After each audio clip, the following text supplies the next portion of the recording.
এই জন্যই না জিতে সেলিব্রেশন করা উচিত নয়, যেটা বাংলাদেশের সাথে হয়েছিল। হার্দিক বল করতে আসে যখন 6 বলে 11 রান বাকি ছিল। প্রথম বলে সিঙ্গেল হয়, এখন চাই 5 বলে 10 রান। এবার একটা সুন্দরী বাউন্ডারি আসে। বাংলাদেশ এবার সেলিব্রেশন করে যেন তারা জিতে গেছে। এখন চাই 4 বলে 6 রান। আবারও একটা সুন্দর বাউন্ডারি আসে, যেটা সম্পূর্ণ 4 হয়। এবার বাংলাদেশের জেতার চান্স অনেকটাই বেড়ে গেছিল। সবাই চিন্তিত ছিল, কিন্তু বাংলাদেশিরা সেলিব্রেশন করছিল। এরপর বাংলাদেশিরা নিজেদের বড় দেখানোর জন্য 6 মারার চক্করে আউট হয়ে যায়, যেটি শিখর ধাওয়ান ভালোভাবেই ধরে।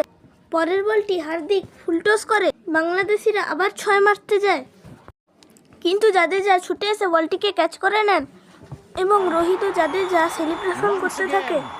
এবার বাংলাদেশের লাগবে 1 বলে 2 রান। ব্যাটসম্যান বলটিকে মিস করে দেয়। ধোনির আগে কি কেউ দৌড়তে পারে? ধোনি একটি রান আউট করে দেয় এবং সেটি আউট হয়ে যায়। এইভাবেই ভারত ম্যাচটি জিতে যায়।